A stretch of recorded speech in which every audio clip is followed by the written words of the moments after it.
Police respond to a disturbance call in Glasgow's East End at 4 o'clock in the morning. It's an area known for violence and drugs. Entering the flat, they discover a man bleeding profusely.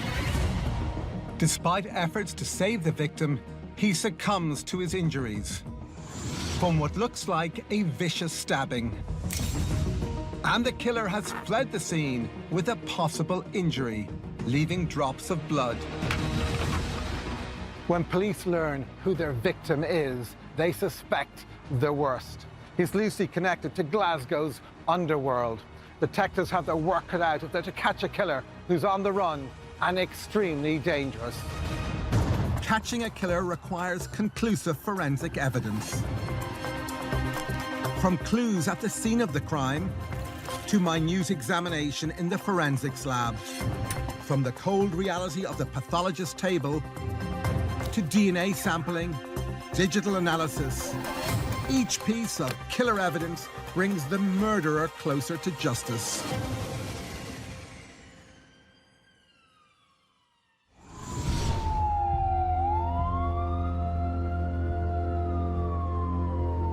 It's the early hours of the 28th of October, 2013, in Shettleston, the East End of Glasgow. The police discover the almost lifeless body of a young man in a flat. There was clear signs of a disturbance, and the male was lying in the living room area, and he'd been repeatedly stabbed.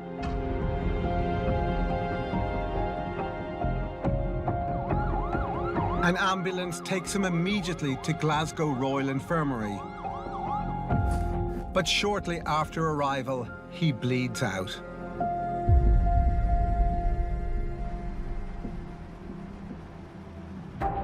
At the crime scene, a team of forensic specialists is already at work. Of most interest is the trail of blood leading from the flat and down the communal stairs.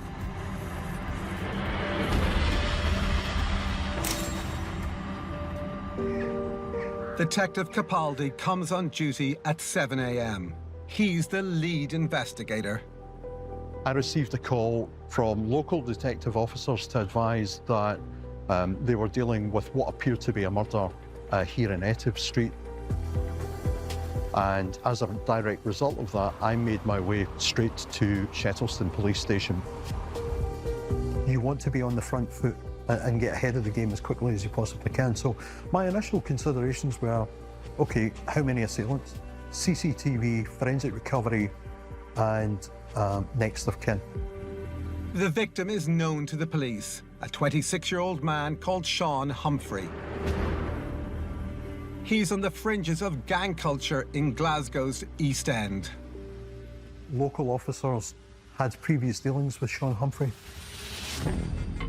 Glasgow has always been a byword for gangland violence, a petri dish for visceral, personal, interpersonal crime, and also a place where it was notoriously hard ever to get a murder conviction. The history of the razor gangs of the 20s and 30s extended all the way up to the noughties and up to the contemporary day. Today's East End gangs operate a sophisticated network by threatening and intimidating rivals and witnesses. Given Humphrey's connection, police start a victimology profile. Whenever we start an investigation, we look at victimology. And we look at that person's background and lifestyle. It's about trying to build a picture of who Sean was, who his associates were, what his patterns were, and of course, who his enemies might be. Very early into the investigation, a witness on the street delivers the names of 2 potential suspects.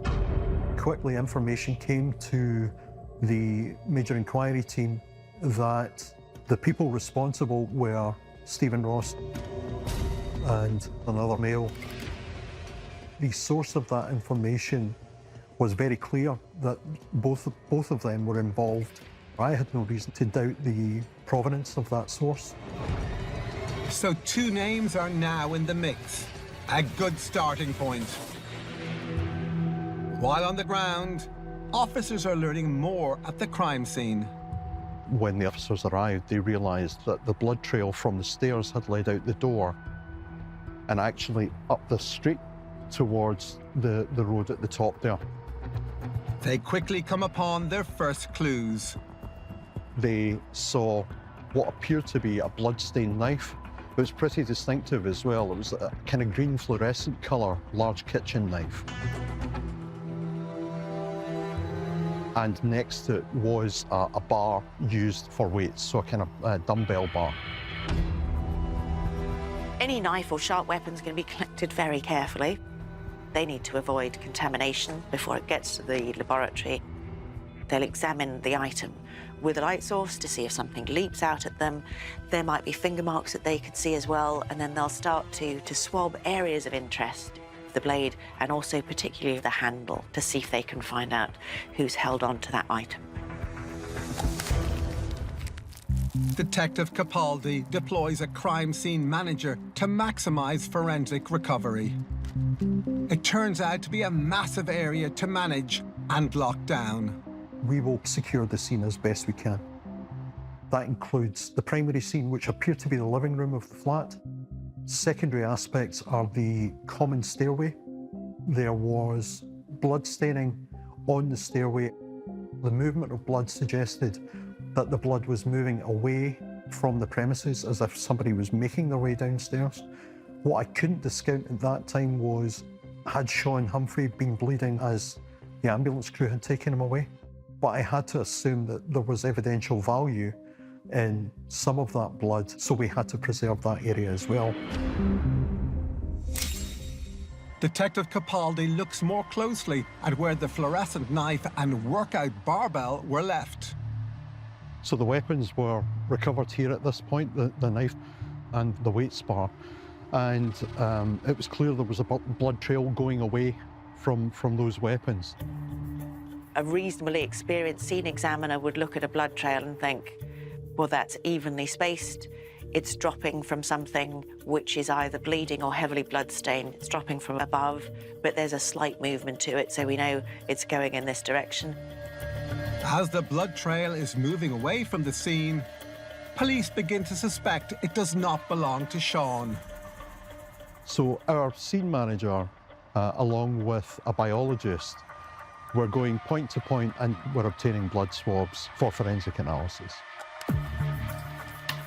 The thing with stabbing assaults is that it can become very frenzied and people fight back. So if there is a blade that has been wielded in a space in a frenzied manner and the victim is fighting that blade, then naturally it will cut whatever's in its path.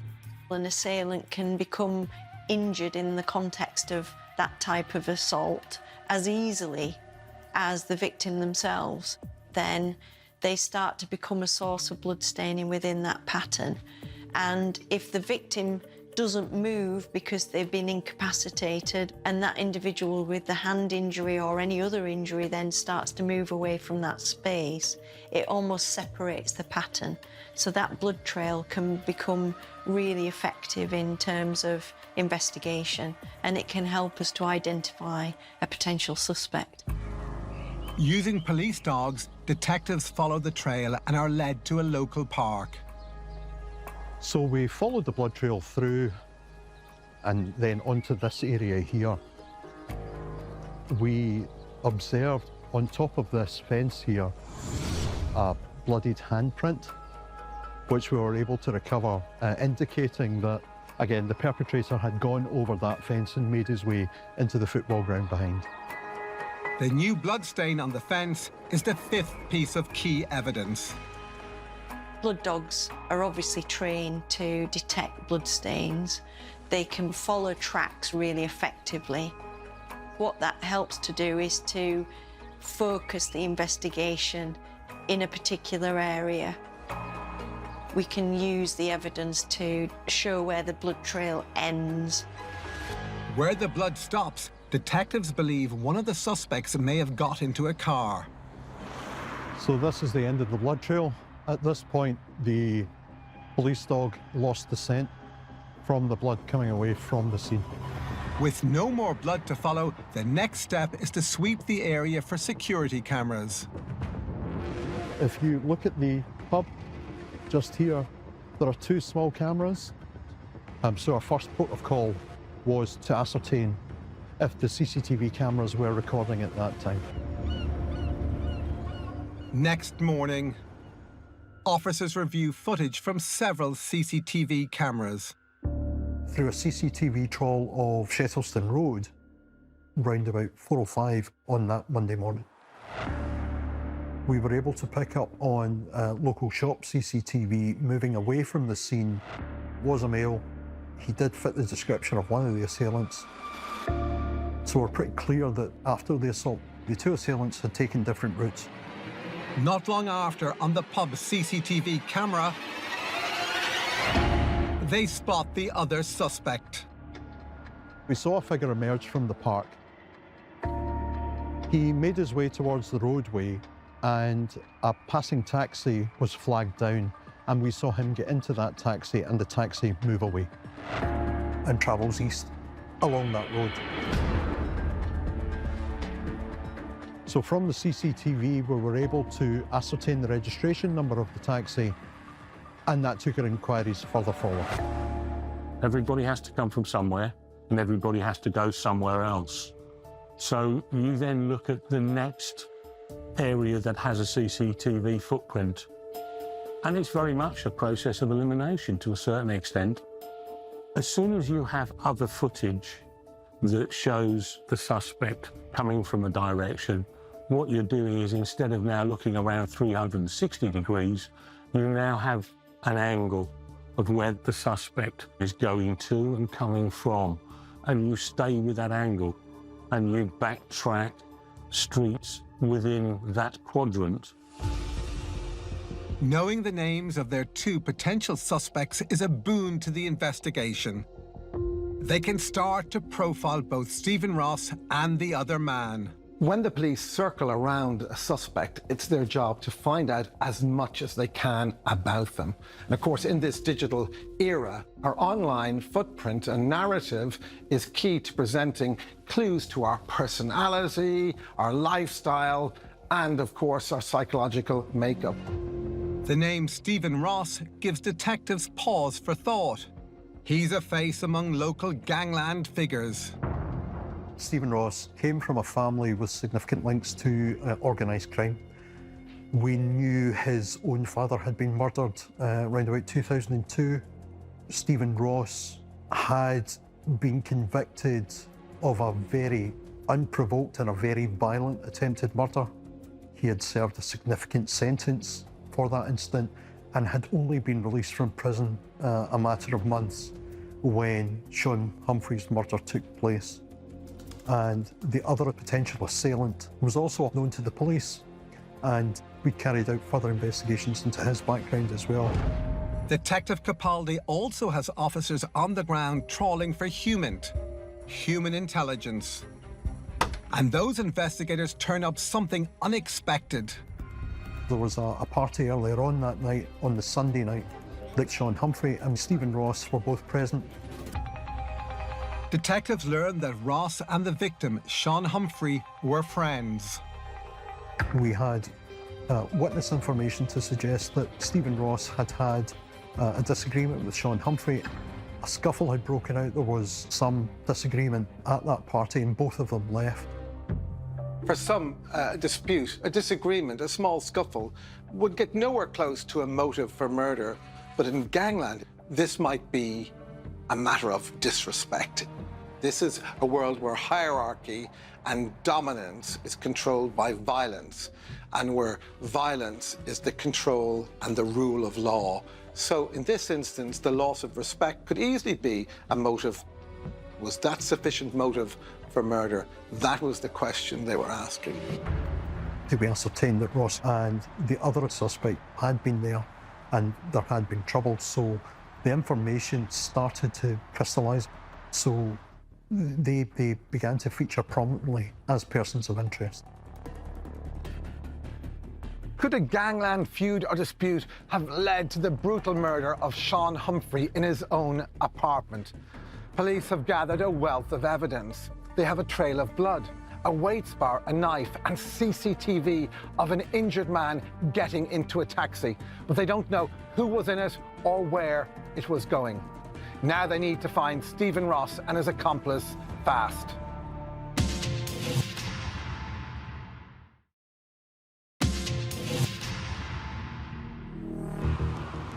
Scottish police are on a manhunt searching for the killers of 26-year-old Sean Humphrey, who's been knifed and left for dead in his flat.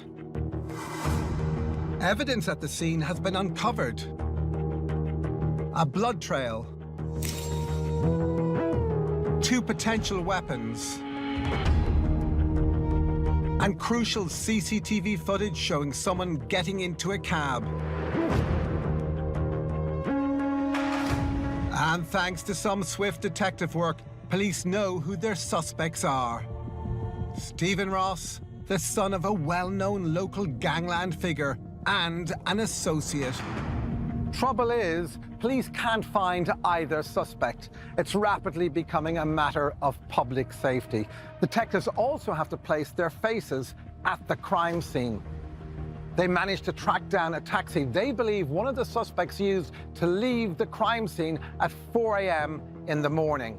It's the first major breakthrough in the hunt for the dangerous fugitives. We have a saying, if it bleeds, it leads. If there's a blood trail, somebody's bleeding. And if they've got into a taxi, there'll be blood in there. Now, you find blood in that car, you have a DNA profile. In the case of Stephen Ross, who'd recently been released from prison, he would have had a sample on the National DNA Database. Everybody has a sample on arrest, and if that person is convicted of a criminal offence, their DNA sample is kept on the National DNA Database. Forensic technicians swab it for blood traces on the door handle and inside the vehicle. They're then sent to the labs for priority processing. In the back seat, we found a blood smear at the corner of the back seat on the black leather. That was identified as Stephen Ross. Under the handle on the left door, we found blood staining. Again, that was swabbed and analysed and ultimately showed a mixed profile of Stephen Ross and our deceased Sean Humphrey.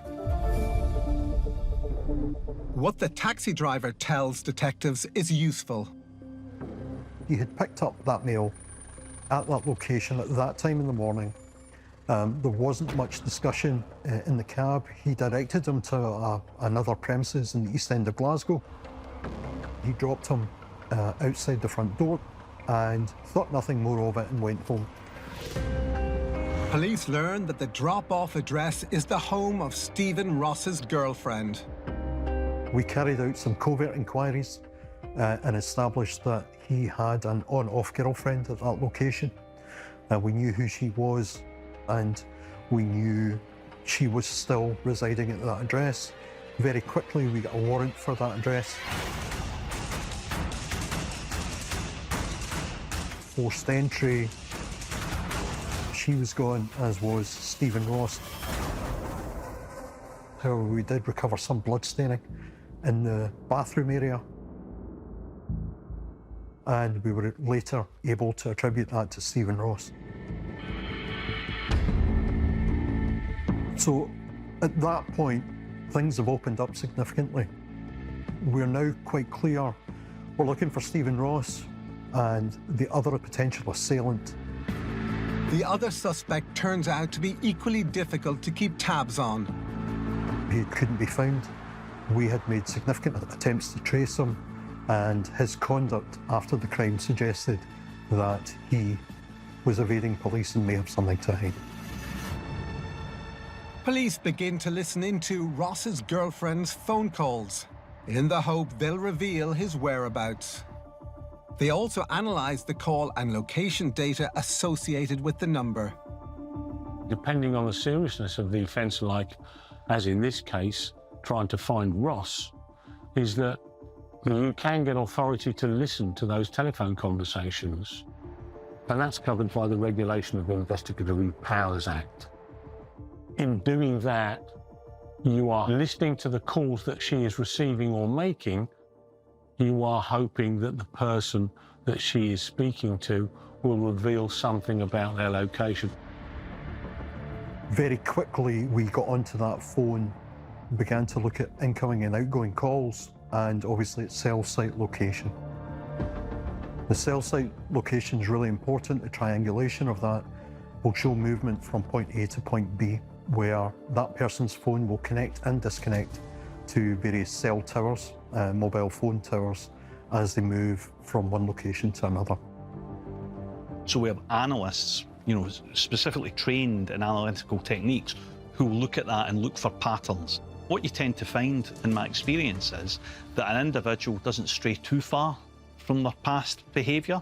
So if you have an individual who's known in certain areas, they're more likely to go there and to their associates, which we can trace through the technology we've got, rather than somebody they don't know or an area they don't know, because that's going to make them feel very uncomfortable. The digital results yield a promising location. We determined that the couple were in the Ayrshire area. We knew that Stephen Ross had access to a caravan at the caravan park in Ayr.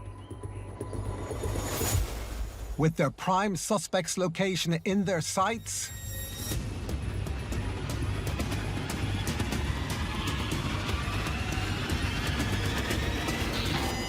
it looks like they've missed their quarry by hours. We didn't find Stephen Ross when we arrived at the caravan park. We did find a mobile phone box that showed the purchase of another mobile phone.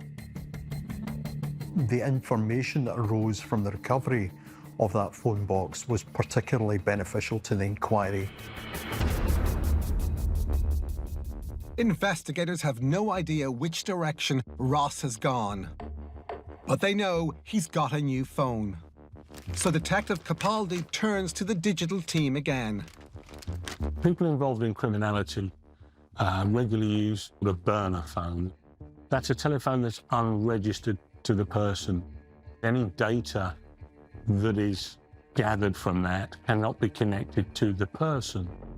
But on the phone packaging that Ross has carelessly discarded is an International Mobile Equipment Identity Number, or IMEI. This will allow the burner phone to be traced. So he took the phone away, clearly binned the SIM card from it and put a new SIM card in it. But we had the IMEI, so we could then find out from the telecoms providers what SIM cards are associated with this IMEI number. So we could go in through the back door. They're tracking their main suspect, but he's proving canny. For Detective Capaldi, the case is starting to turn into a game of cat and mouse. We were on him for about 3 days. We were very close to apprehending Stephen Ross, but then it went dark. Day 4.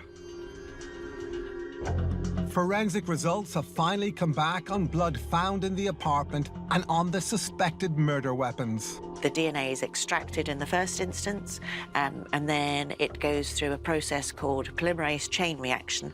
I think of that as genetic photocopying. We look at areas of DNA called short tandem repeats. Depending on the uniqueness of the DNA profile, you can put a statistical analysis to say it is more likely to be that person than anybody else. Our first forensic hit came back, and that was a mixed profile of Stephen Ross and Sean Humphrey, the deceased. With a mixed profile, ideally, you might have at least one person to compare with. So if you've got your victim's profile and there's only 2 people in the mixture, if you remove all the elements that belong to the victim, everything you've got left is the person that you want to look for. So we knew we were on the right track. Stephen Ross was suspected of murdering Sean Humphrey from that point onwards. And the post-mortem results are back, revealing the kind of damage inflicted by Stephen Ross. Part of the post-mortem examination is to look at each individual injury and the damage it's done to the body. and potentially whether or not that damage could be fatal. In Sean's case, it was major artery and a major vein. So we know that that would be fatal. And any injury to the chest can potentially be fatal. Sean Humphrey received a number of stab wounds.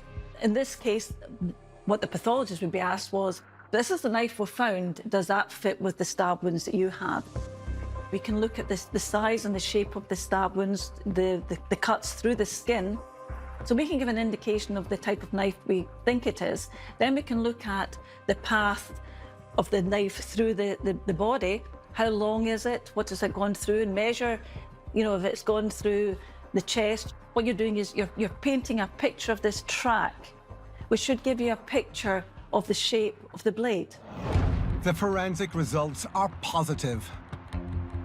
But Detective Superintendent Capaldi is under huge pressure to bring in Stephen Ross. He is considered a threat to the public, and police have failed to find him despite an intensive search using lots of resources. So the challenge really is maintaining the momentum, maintaining that focus on the investigation that you've got, while against these competing demands that are trying to draw resource away from it. That's a real problem. And keeping hold of the resources you have, particularly if you're getting a lot of misses, because that reflects on the person leading the inquiry. Whether that's fair or not, it does, because it looks like they're not getting there. Officers with street informants are feeding into the manhunt. What they hear ramps up the danger for the police. There is intelligence information received that Stephen Ross has intimated that he's not going back to jail, and if he's confronted by the police, he will kill a police officer. Given his family associations, his wider links to organised crime, we had to take those threats very, very seriously. And any interventions would have to be through an armed response vehicle. So we were asking our own officers not to approach him. Neither Ross nor his accomplice have been seen on the streets of Glasgow for days. It's frustrating and worrying. One is making threats to the police. Detectives have to move forward quickly but carefully. They don't want the situation to escalate.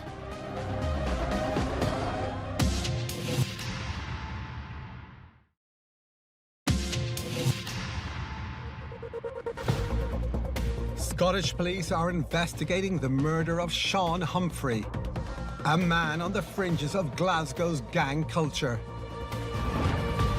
Evidence and intel suggests he's been brutally knifed to death by his friend Stephen Ross, the son of a notorious gangland enforcer.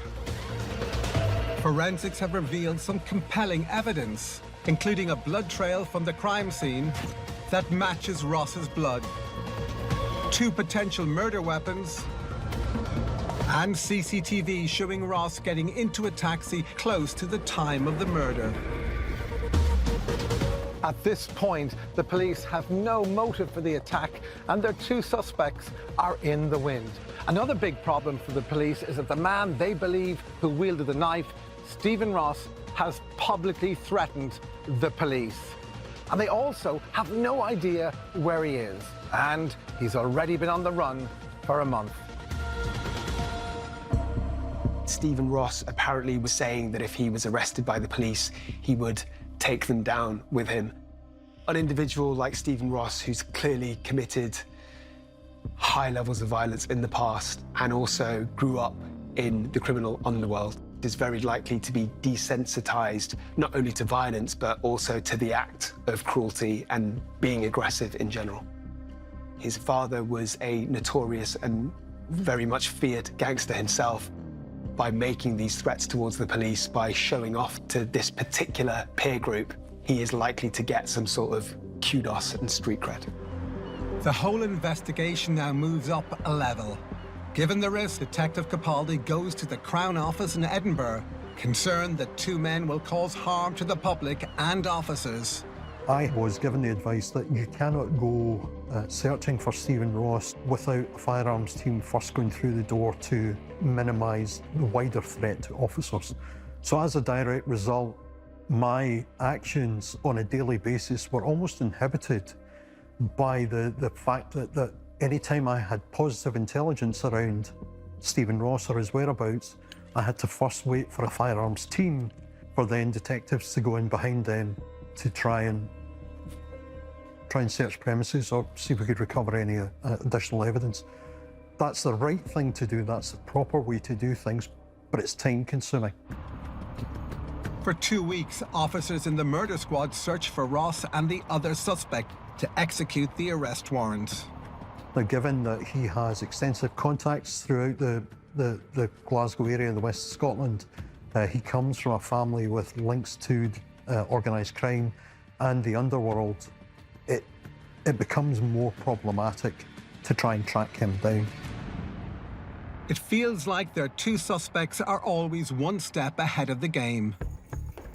So we have a number of lines of inquiry, both overt and covert inquiries, that are ongoing in an attempt to trace Stephen Ross.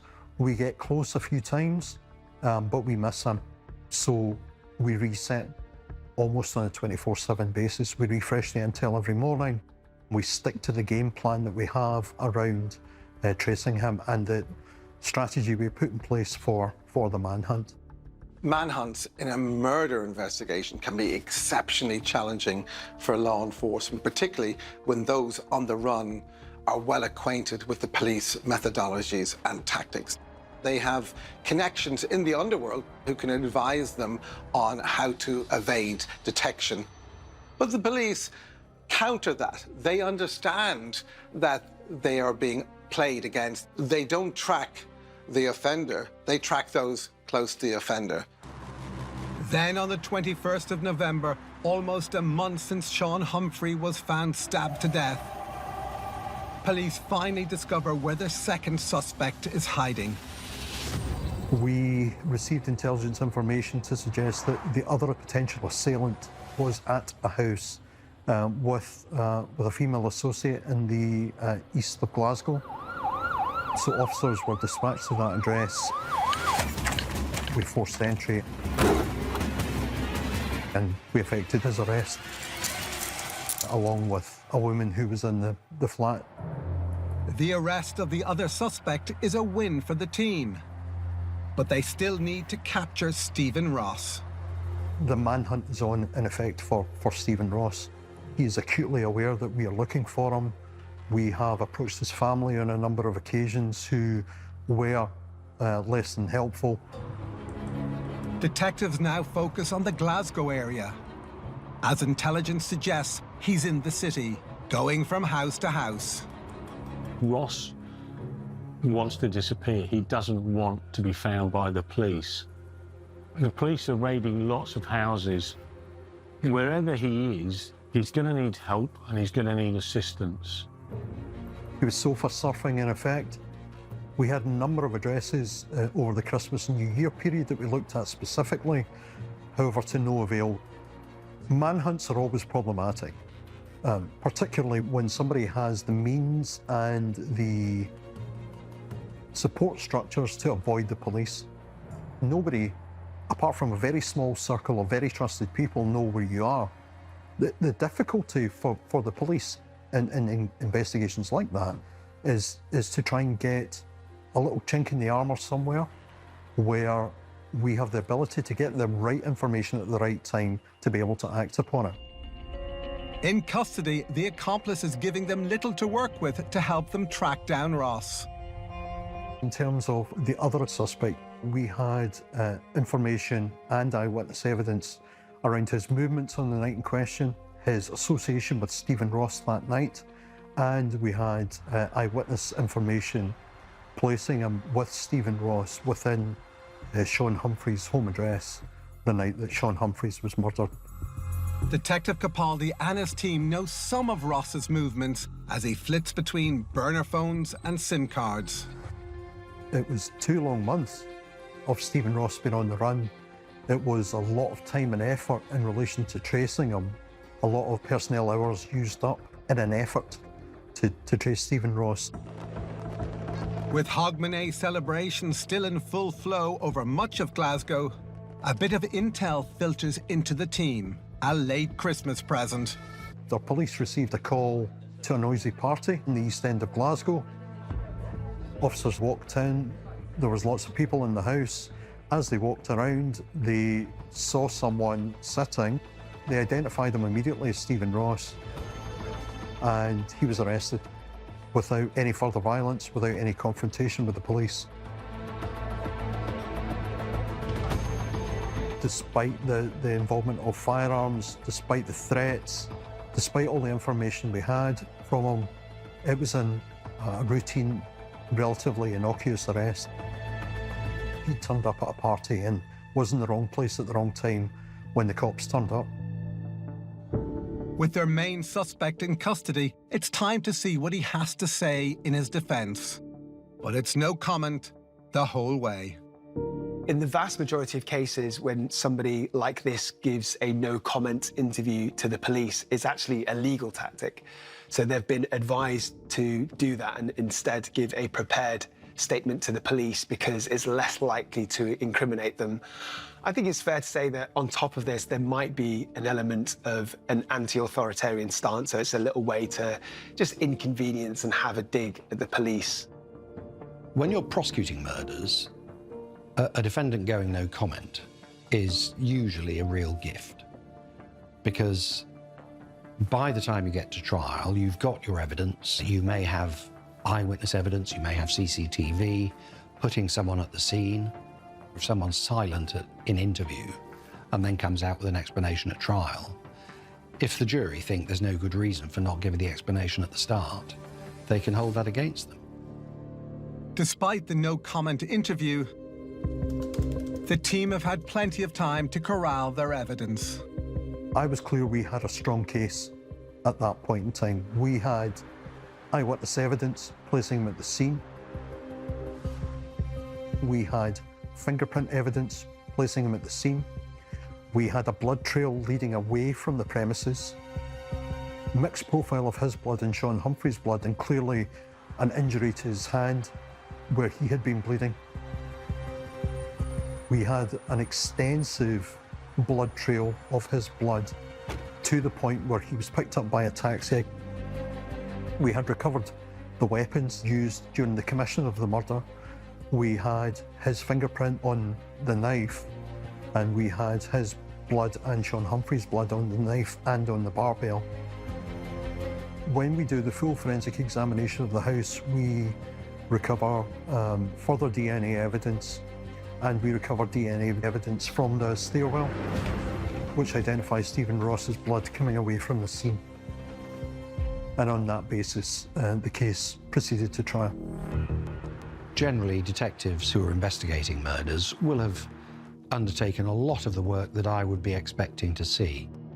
Clearly, one of the first things you look for is there a direct forensic link, whether it by way of fibres, DNA being deposited at the crime scene. And when I get instructed to prosecute a murder, one of the first things I will do is write myself a checklist of what I'd be looking for to see whether the police have ticked those boxes. You're taking the individual bits of evidence and fitting them together to make a complete picture made up of forensic evidence, real evidence, things that may have been left at the scene, just to see whether you can get a complete enough picture to identify the defendant as the perpetrator of the crime. Months of manhunting and disciplined police work has paid off. His two suspects are in custody, and he's amassed a wealth of evidence. Detective Superintendent Phil Capaldi believes he has the proof to charge Ross and his accomplice. But will it be enough?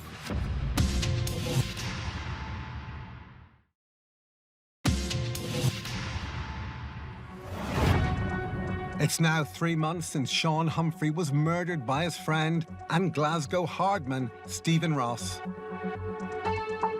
Police have arrested their chief suspect and another man they suspect of being involved. The evidence is compelling, tying Ross to his victim.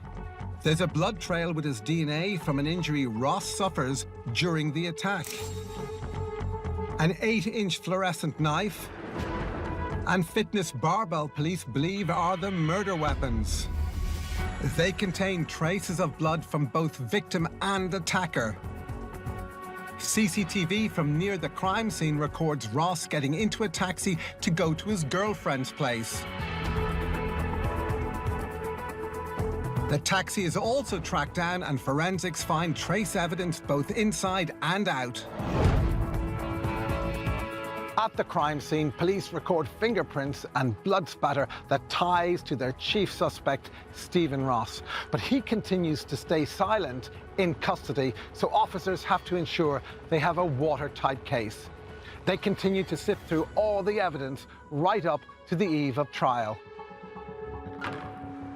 One of the most frustrating elements of the case for Detective Capaldi is motive.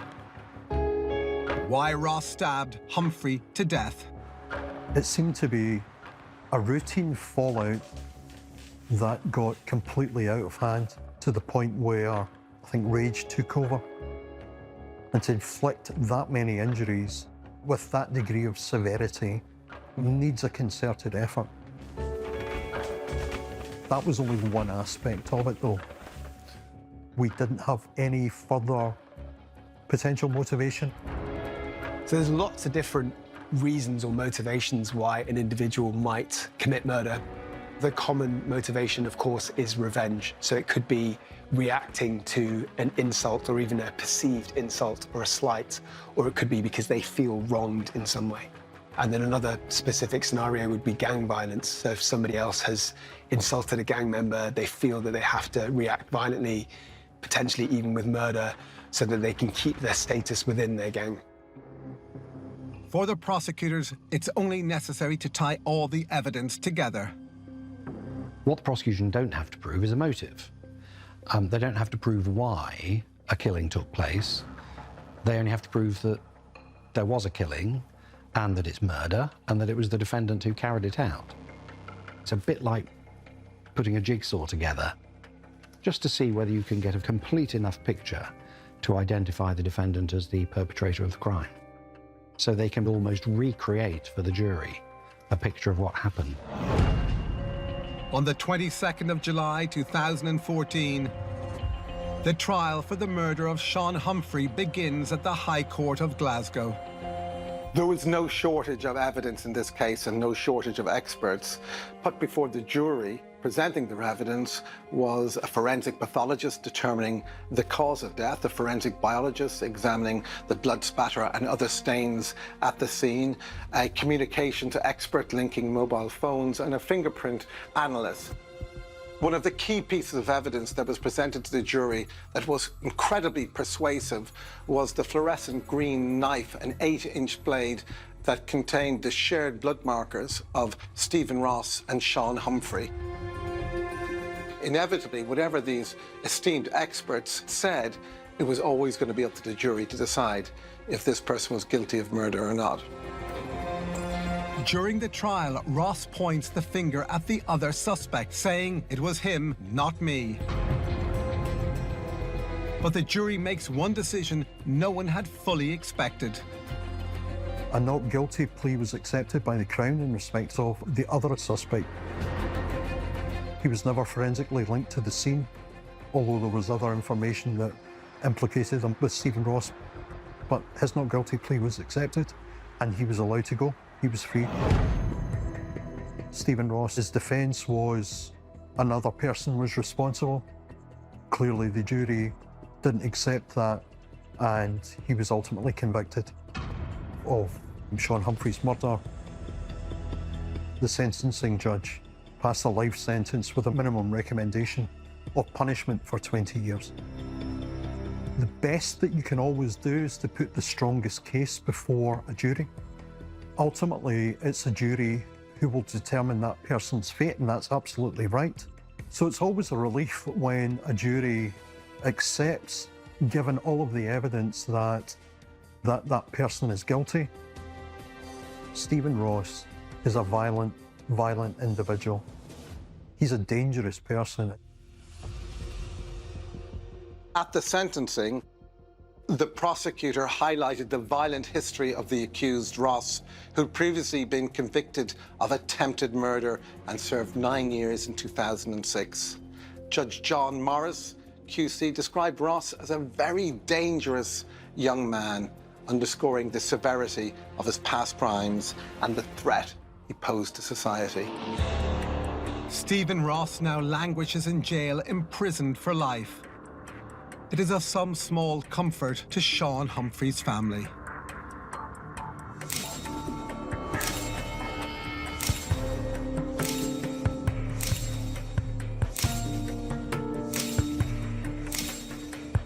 This particular case, the forensic aspect is really important. Being an SIO, being a detective, requires meticulous attention to detail. It's not the big things that will solve a murder for you. It's the little things, and it's the little things in combination. Ultimately, Stephen Ross is where Stephen Ross should be, behind bars, where he can't hurt anyone else, and he doesn't pose a wider risk or threat to the public.